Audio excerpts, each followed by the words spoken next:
The U.S. State Department is pushing back against an agreement that bans U.S. military aircrafts from flying over designated safe zones in Syria. The deal setting up those zones was hammered out by Russia, Turkey, and Iran. It goes into effect today. Here to explain the impact on the U.S. campaign against ISIS in the region, Fox News military analyst General Jack Keane. General, thank you so much for joining us. Good seeing you, Elizabeth. So the more we learn about this deal that went down, we learn that representatives from the United States were not involved, and we learned that the opposition forces were out of that, especially once they learned that really the people calling the shots were Russia and Iran. So how did this go forward? Well, it'll go forward similar to other ceasefires. You're right. The United States is not involved. The opposition forces are not involved. We made the right decision in pushing back and not participating in this. The guarantor of the safety of the people in these de-escalation zones are the Iranians, and that is totally and completely unacceptable to us. The Iranians are the main ground force in Syria now, not the Syrian army, and therefore they are the main killing machine on the ground of civilians, so we're not going to take that.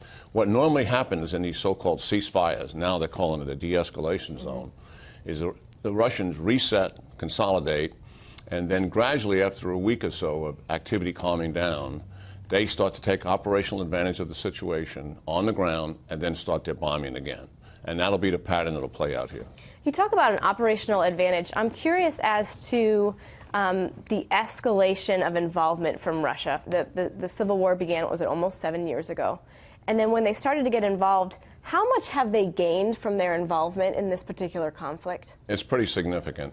Well, first of all, in the actual conflict itself, they have now replaced the Assad regime air power. They are the main air power that's being used every single day. They have been pounding civilian communities since our cruise missile strike into Syria. Every single day, they have used deep penetrator bombs on underground hospitals. They are actually committing war crimes every day, the Russian air power.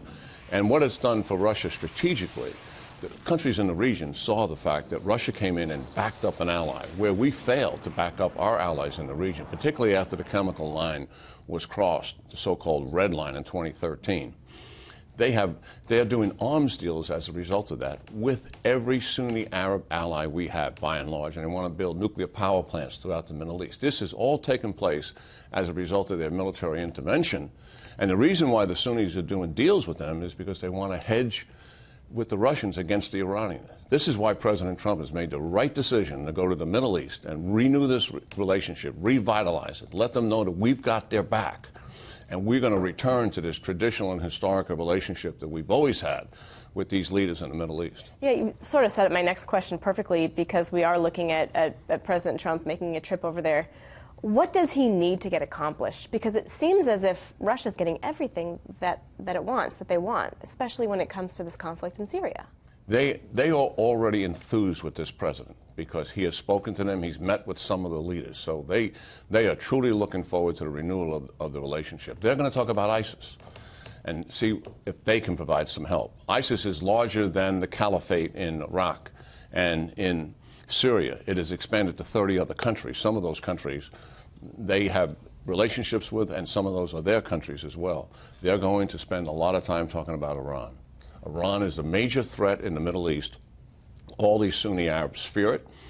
And after the deal that Obama made, accommodated the Iranians and given them back all of that money, they know that money will be used against them. So they'll talk to him quite a bit about that. I think the other thing that's happening, he's going to Saudi Arabia, where the holy shrines are that represent Islam.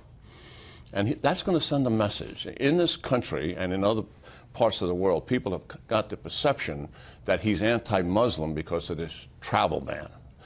And I don't believe he is, and certainly the administration is not either.